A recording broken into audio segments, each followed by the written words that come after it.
हो गया से पता है 1 बज रहा है। ये हमारे भाभी जी हैं, फूल चढ़ा रही हैं बाबा साहब पर।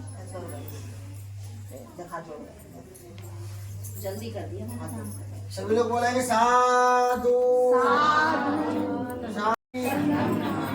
ऐं बंदामि शपथा द्वितीयम्पि बुद्धं नमामि धम्मं नमामि संघं नमामि ऐं बंदामि शपथा तृतीयम्पि बुद्धं नमामि धम्मं नमामि संघं नमामि ऐं बंदामि शपथा नमो तस्य भगवतो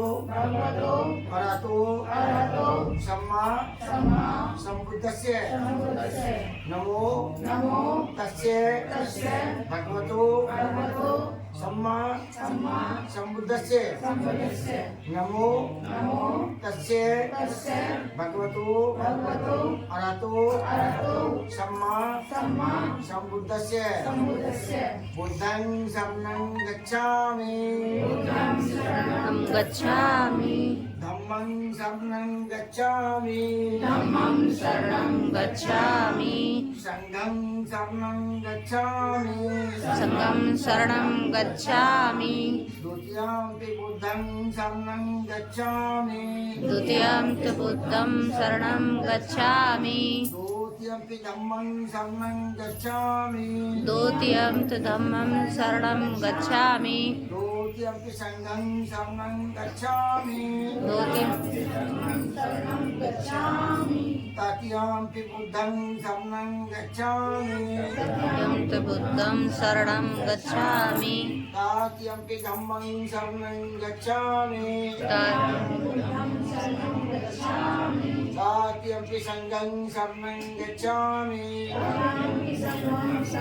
गच्छामि पाणातिपाता वेरमणि अदिन्नादाना वेरमणि सिक्खापदं समादयामि कामेषु मिथ्याचारा वेरमणि सिक्खापदं समादयामि मुसावादा वेरमणि सिक्खापदं समादयामि शूरामेर्य मज्ज मदक्षाणा वेरमणि शिक्षापदं समादयामि। अभी केवल आपको पंछी दिया, तो आप लोग कहते हैं किसी किसी के गले में हाथ में जो कलाया,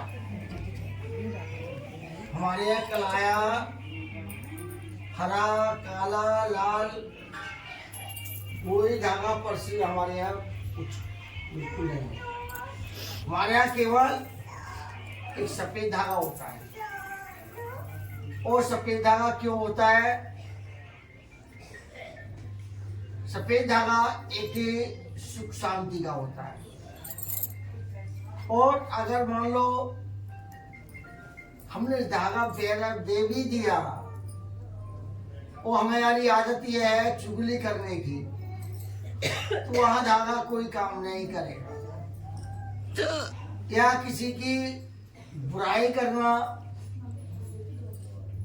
महिलाओं में या किसी में भी, फिर भी हमारा ये जो धागा कोई काम नहीं करेगा। धागा कब करेगा काम? कि हमें शीलों का पालन करना पड़ेगा। वो हम इधर उधर भागते हैं, हमें 7-5 जगह नहीं जाना है, हमें जाना है एक जगह। कहा? एक जगह बुद्ध की शांति। और एक जगह कहाँ जाना है? कि पहले बुद्ध तो हमारा बहुत पहले से था, बुद्ध आज क्या नहीं है। सिद्धार्थ बुद्ध से पहले 27 बुद्ध भारत के शासक हुए।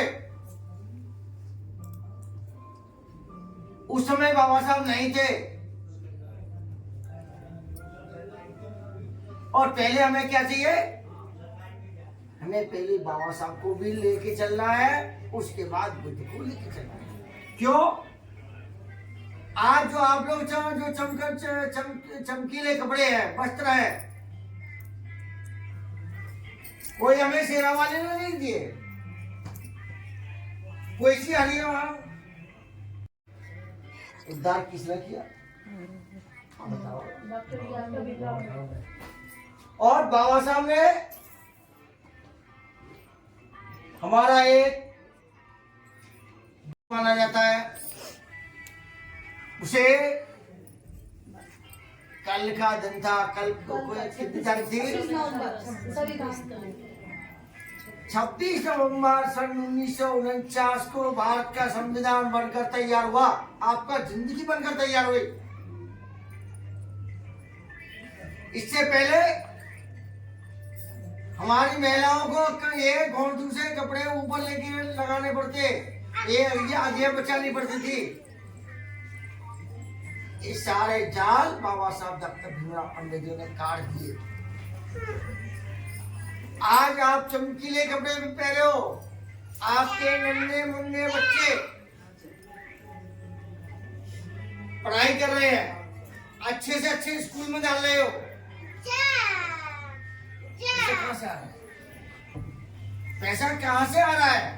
ये बाबा साहब की देन है। अगर बाबा साहब ना होते तो आपका संविधान नहीं होता, और संविधान नहीं होता आज आप भी चमकीले कपड़े नहीं होते। आखिर होते जो हमारे गाजियाबाद में जो आगे समुद्र चौक से आगे पड़ता और बसे हुए थे। एक बाबा साहब ने जी के जंजाल काट के सारे सभी महिलाओं की, और आपका नहीं, महिलाओं को अगर किसी का पति एक्सपायर हो गया, उस महिला को गंजा करना पड़ता। क्या करना पड़ता? गंजा करके रहना पड़ता। उसकी सास इतनी कुदार थी, कहने तू परिवार में रहेगी तो गंजी होनी पड़ेगी, केस कंपन कर देती थी, समझे। और बाबा साहब ने ये कहा, अगर महिला उम्र है, उसका पति एक्सपायर हो गया, तो उसे दूसरी शादी कर सकती है, कोई उस पर ब्राह्मण नहीं है, और उसे जिंदगी जीने का अधिकार है। ये बाबा साहब ने दिया है भारत के संविधान में। तो आज हमारी माता बहने अभी कुछ थोड़ी देर पहले अगरबत्ती लगाया, क्या चला, ये क्या है, किसी चीज की पहचान है? ये काय चीज की पहचान है? ये मंदिर में जाके जय गणेश देवा माता तेरी, ये मंदिरों की पहचान है ये। और बौद्धों की पहचान क्या है? ये ऐसे दोनों हाथ से, ये समझ आ गई पहचान। शरण है, मेरा बुद्ध ही शरण है, और कोई शरण नहीं है। एक बात, दोनों तीमा, पर क्या है, धम्म की शरण में गया। तो जिस व्यक्ति को बुद्धि है, विवेक है, शीलवान है, सदाचारी है, हम किसी चीज को किताब पढ़ेंगे, पहले अपने दिमाग में डालेंगे, वो चीज दिमाग में डालेंगे, और जब दिमाग में नहीं डालेंगे तो दूसरों को देंगे क्या? तो पहले अपने को ज्ञान लेना पड़ेगा, फिर दूसरों को दे सकते हैं। ठीक है? तो संघ में आप सभी हमारी माता बहनें हैं, है ना? माता बहनें हैं। और मुझे ये भी दिखाई दे रहा है, कोई कहीं से आ रहा, कोई कहीं से आ रहा, तो मुझे ये भी पता है कि हर महिला का अलग अलग दिमाग है। सही बात है कि नहीं है? कोई एक सुर में नहीं है। कोई किसी को पूज रहा है, कोई किसी को हनुमान को माने, कोई गणेश को माने, कोई शनि शिव जी को माने।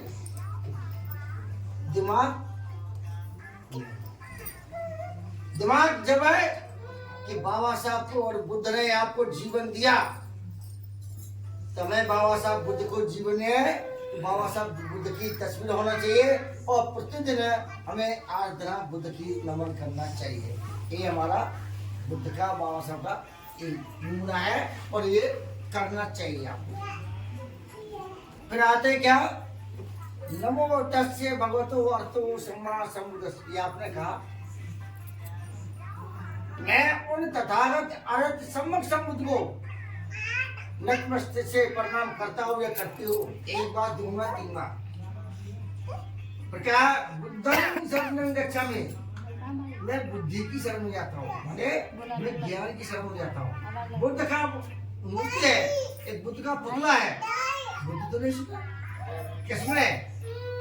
बुद्ध की मूर्ति है बाबा साहब की, पर हमें क्या जाना है? बुद्धि की शरण में जाना, ज्ञान की शरण में जाना। तो क्या है?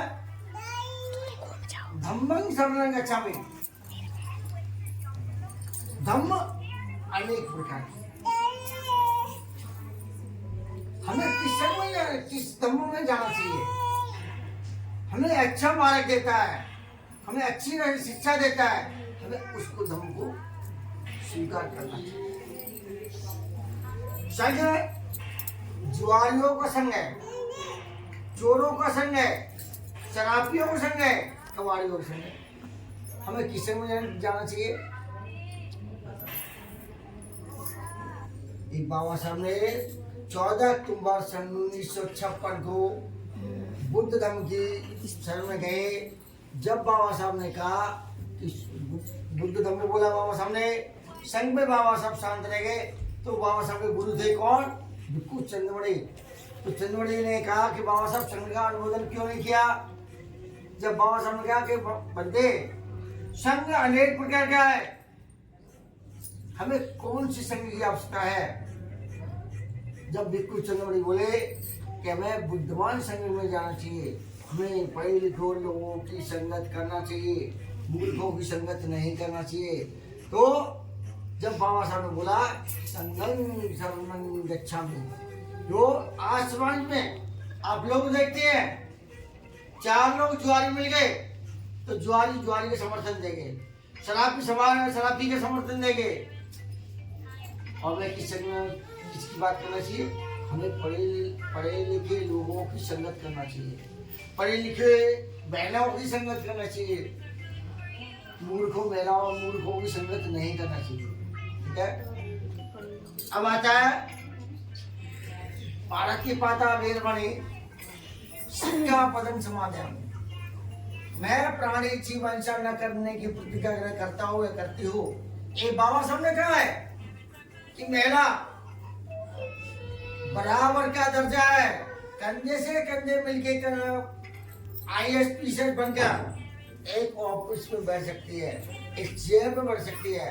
और अगर हम महिलाओं को ऊंच नीच का भेदभाव दे, जातिवादी निभाए, ये हमारा धर्म नहीं है। ये तो बाबा साहब ने क्या कि अगर पुरुष 2 बात कह सकता है तो पत्नी भी 1 बात कह सकती है।